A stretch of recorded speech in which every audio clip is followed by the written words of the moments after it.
Hi, welcome to Honors Trigonometry Pre-Calculus. I'm Mrs. Hallie Kiopoulos, and I'm going to take you through Section 5.1, Using Trigonometric Identities. So let's begin with the fundamental trigonometric identities. The first 6 that we're going to take a look at are the reciprocal identities. We are familiar with the reciprocal functions from our previous chapter. So this just lays it all out for us, and we've seen this before, even when we wanted to find the values, for example, of cosecant, secant, and cotangent, and we wanted to use our calculators. What we did in the last chapter was we used the reciprocal of that function so that we could then type it into the calculator, because we have sine, cosine, and tangent functions in our calculator. So as you can see, sine u is going to equal 1 over cosecant u, cosine u is equal to 1 over secant u, tangent u is equal to 1 over cotangent u, and vice versa. Next we have our quotient identities. With our quotient identities, we can write tangent u and cotangent u as fractions, as quotients of each other. So we have sine u over cosine u being tangent, and we think to ourselves, when we learned tangent, by definition, we learned that it was y over x. So if we had to refer to the unit circle, we know that sine on the unit circle deals with the y coordinate, cosine deals with the x, so it makes sense for me that it would be sine over cosine. And we know that tangent and cotangent are reciprocal of each other, so we can take that first quotient identity and we can then flip it. Next, we have our Pythagorean identities. Now, these identities will not always be presented in the way that you see them here. Rather, what the book likes to do, and other places that you're going to see these identities, how you're going to see them, for example, that first one, you could see it as 1 minus cosine squared u. What they did was, or what I did was, I subtracted the cosine squared u from both sides. So if I'm subtracting that from both sides, I can say that that is equal to sine squared u. So this is another way it can be written. Another way is 1 minus sine squared u. And we're going to say that that equals cosine squared u. We could do the same thing with the next two trig functions if we wanted to rearrange them. If we subtracted tangent squared u from secant squared u, we know that that value would equal 1. And the same thing we could do with that third Pythagorean identity. If we subtracted cotangent squared u from cosecant squared u, that also would equal 1. Next, we have our cofunction identities. They are co-functions, and if you listen to how they're set up, you have sine and cosine, tangent and cotangent, secant and cosecant. All right, and we also have our even identities as presented there. Pythagorean identities are sometimes used in radical forms, such as what you see here, that sine u is going to equal plus or minus the square root of 1 minus cosine squared u. All that was done there was we took the original Pythagorean identity and we isolated sine u by subtracting cosine squared u from both sides, taking the square root to get rid of that square, right, that undoes it, it's the inverse of that, and by us taking the square root of that because we're solving, we need plus or minus in front of that radical. The same thing can occur with tangent u if you were trying to isolate it from the original Pythagorean identity. Let's take a look at our example 1. It says use the values secant u is equal to negative 3 over 2 and tangent u is greater than 0 to find the values of all 6 trigonometric functions. So the first thing that I always do is I always draw it. So let's draw that. And so I make my coordinate plane, and I think to myself, by definition, what does secant equal if we have negative 3 over 2? And what I mean by that is, what variable over what variable gets us secant function? And I know that secant is the reciprocal function of cosine. So if I know cosine is x over r, then I know that this is going to represent r over x. Now, notice how the negative sign is in the between where the fraction bar is, and that's because they don't want to mislead you in any way. By us writing it as r over x, or the radius over x, we know that the negative cannot go with the 3 because all radii of a circle can never be negative, right? You can't have a negative distance for radius. So we know that that negative sign right there is actually going to go with the 2. So if I know it's going with the 2, then I am going to go to the left 2 units because that is where negative 2 is on my x-axis. And then I also want to include that radius of 3. So now I have to say to myself, which quadrant am I going to name this in? And where I'm going to get that from is right here. It says tangent u has to be greater than 0. Well, if I remember the mnemonic that we used before, that all students take calculus, I know that in the third quadrant tangent's positive, and if I want tangent u to be greater than 0 or positive, then I know that that is where I want to draw my angle, or my triangle. So I have my negative 2, and I have my radius of 3. And now what I need to do in order to find all 6 trig functions is I'm going to need to figure out what that y coordinate is. So the second step for me is going to be to use the Pythagorean theorem. X squared plus y squared is equal to r squared. So I have negative 2 squared plus y squared is equal to 3 squared. Here I have 4 plus y squared is equal to 9. And then I have y squared is equal to 5, and then y is going to equal plus or minus the square root of 5. Now I have a decision to make. Do I want the positive square root of 5 or the negative? What I need to do, and the real reason why I draw it first, is so that I can see which quadrant it's in. I can see that it's in the third quadrant, and I know that my y value is going to be negative there, because if you look along the y-axis, y is going to be negative going down. So I'm going to choose my negative square root of 5 over my positive. Finally, what I'm going to do is use my trig identities, or my trig definitions from before, and to finish off this problem. So let's look at sine of u. That's going to equal y over r. So my y we just found to be negative square root of 5, and my r is going to be 3. We have cosine u. We know that that is going to be the reciprocal of what secant was, so I can just easily just flip that fraction. And then we have tangent of u is going to equal y over x. My y is negative square root of 5. My x was negative 2, and I'm going to reduce that to be positive square root of 5 over 2. And then I have my reciprocal of sine, which is cosecant u. So I'm going to flip this fraction up here, and that's going to become 3 over negative square root of 5. So now what I'm going to have to do is rationalize, because we can never have a radical in the denominator. This becomes negative 3 square root of 5 over 5. Finally, we have to find just cotangent u, because secant u was already given. So cotangent u is going to be the reciprocal of tangent u, and then when I flip that one, I'm going to have 2 over the square root of 5. I'm choosing not to include the negative this time because I know it simplifies like that. And then again, I must rationalize. So this becomes 2 square root of 5 over 5. On this next problem, I'm asked to simplify. So when I look at this function, or when I look at this expression, I've realized that they share sine x in common. So what I want to do is factor that out. When I factor this out, it becomes sine x times the quantity, cosine squared x minus 1. Now this looks really familiar. All right, I've seen this before, something similar to it. Now when I'm looking at it, it doesn't quite look like my original Pythagorean identity, sine squared x plus cosine squared x is equal to 1, right? And if I subtracted cosine squared x from both sides, I'd have a positive 1 and a negative cosine squared x. But in this problem, I have a positive cosine squared x and a negative. So I know that I can rewrite this like this.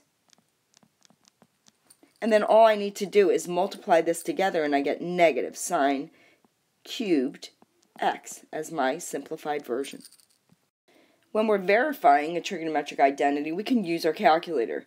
It says determine whether the equation appears to be an identity. If we have cosine 3x is equal to, and we're questioning that, 4 cosine cubed x minus 3 cosine x, we can look at the numerical solution, which means we can pull up the table and make sure that your graphing calculator is always in radian mode, or else it's not going to graph if it's in degrees. And we're going to set one of our equations to be the left-hand side of the equation, cosine 3x, and then our second line, when we're graphing it, it's going to be the right-hand side.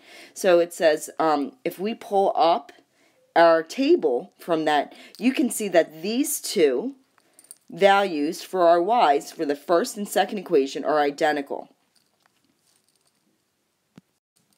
Now graphically, you can see this, that when the graphing calculator graphs cosine 3x and then graphs the other function, 4 cosine cubed x minus 3 cosine x, the graphs lie perfectly on top of each other, and that's why the values would be the same. Now we're asked to verify in this next example. So how we verify is we're going to look at the equation and we're going to ask ourselves, which side would have the most work, or which side can I do the most work on? And to me, the left-hand side stands out right away. So I always look at it as a whole and I try one side, but sometimes even if I work on the side that has the most work that looks like it can be done, I might then have to go to the right-hand side or the other side if once I get stuck on the side that I began with. So if I'm looking at this and I'm starting on the left-hand side, I'm going to try to get this common denominator. So I'm going to have to multiply this first fraction by sine theta, right? Sine theta over sine theta. And then I'm going to multiply the second fraction by 1 plus cosine theta over 1 plus cosine theta. And I'm doing that this way I can create a common denominator. So I'm going to write that common denominator here, 1 plus cosine theta times sine theta. And then I'm going to multiply numerator times numerator to get sine squared theta, plus, and again, numerator times numerator. So I'm going to actually have to distribute that cosine theta throughout. So this becomes cosine theta plus cosine squared theta. And we know that we're trying to make it look like at the very end cosecant theta. So I look at this, and what stands out to me right away, right here, my Pythagorean identity, I know that that's going to equal 1 plus, and then I'm going to rewrite the cosine theta. And I still have my common denominator down here. But what's beautiful about this, do you see it? We have something in common now. We have a common factor. Whenever we have common factors, this as a whole can cancel with this, and I'm left with 1 over sine theta. And we know from our reciprocal identities that we looked at in the beginning of this class, or in the beginning of this lesson, that 1 over sine theta is actually cosecant theta. And so I've just verified that these two were equal to each other. When factoring trigonometric expressions, it is helpful to find a polynomial form that fits the expression, as shown in this next example. When we look at part A, I can see a difference of 2 squares immediately. So I know that I can rewrite part A as secant theta plus 1 times the quantity of secant theta minus 1. Again, when I look at part B, what I see is something like this, 4x squared plus x minus 3. I see a quadratic, but instead of us using x, we're going to use the trig function tangent. So then, if I were to continue with this, right, I would have maybe 4x and x. This minus means different signs, so I can have, I don't know, a plus and a minus, and I'm looking for factors of 3. Let's say 3 and 1, and when you check this out, it winds up foiling back, and it's okay, but because I'm not dealing with x, I'm dealing with tangent, I can actually replace all the x's with the word tangent, theta, and this will work as well. So when you're in a bind and you're looking at the words, and the words or the trig functions seem overwhelming, what I was always taught in school was, why don't we change those words into variables, something I'm used to doing, and then try to solve or simplify that quadratic function into something that I'm used to. On occasion, factoring or simplifying can best be done by first rewriting the expression in terms of just one trigonometric function or in terms of sine or cosine alone. These strategies are illustrated in the next two examples. Now, if I had to factor cosecant squared x minus cotangent x minus 3, what's messed up about this problem is that I have two different trig functions. So I have to think to myself, yes, I could possibly change these trig functions into the reciprocal functions, but then I'm creating fractions and that gets a little messy. But if I look at cosecant squared x and I know that I know a Pythagorean identity that has the word cotangent x in it, I could change this into the cotangent x and then I have something that is the same. I'm going to choose to change cosecant squared x into 1 plus cotangent squared x minus cotangent x minus 3. Now what I'm going to do is I'm going to gather like terms, which would just be the 1 and the negative 3. So this becomes cotangent squared x minus cotangent x minus 2. And now I'm able to factor this, right? Cotangent x and cotangent x begin it.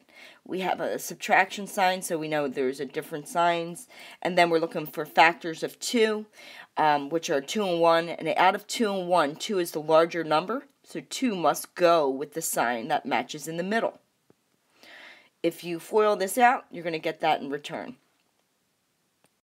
Example 7 is an example of how we cannot change it into any Pythagorean identities because I don't see anything squared, first of all, and I don't see any ones. So this is a time where I'd like to change my trig functions into sine and cosine. So I'm going to rewrite sine t because it's already sine, plus, but I can think of cotangent in a different way. I'm going to use the quotient identity, because it has not only sine in it, but it also has cosine in it. And I know that that quotient identity is going to be cosine t over sine t. And then I'm going to also multiply that answer by cosine t. Now I'm going to multiply these two numerators. So I have sine t plus cosine squared t over sine t. And now what I'm going to do to simplify this is find a common denominator, which is obviously sine t. So I'm going to have to multiply this first guy, right, this first guy, by sine t over sine t. So then this is going to be sine squared t plus cosine squared t. And this whole thing is going to be over that common denominator, which is just sine t. Now, immediately what stands out to me is sine squared t plus cosine squared t. We know that that Pythagorean identity is going to equal 1. And now I have 1 over sine t, but I'm not going to leave it like that because I know that that's a reciprocal function of cosecant t. So that's my answer. Lastly, we can rewrite a trigonometric expression to help us out so that it's not in a fraction form. So we know from the Pythagorean identity that cosine squared x is equal to 1 minus sine squared x, and that can be written as a difference of two squares. You can see that multiplying both the numerator and the denominator by 1 minus sine x will produce a monomial denominator. So let's try that. 1 over 1 plus sine x, and we're going to multiply top and bottom by 1 minus sine x, 1 minus sine x.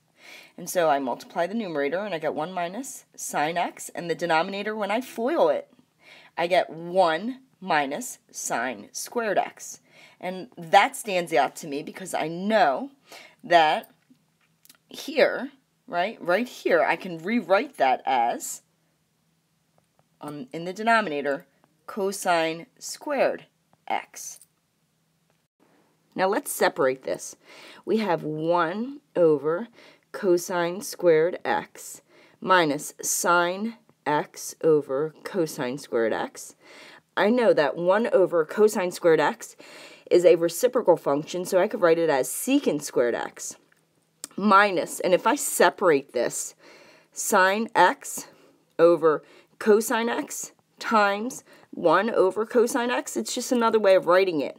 I'm going to leave the first part as it is, And I know that sine x over cosine x is a quotient identity, and that's going to be tangent x. And I'm going to multiply that with 1 over cosine x, and that is a reciprocal identity, which is secant x.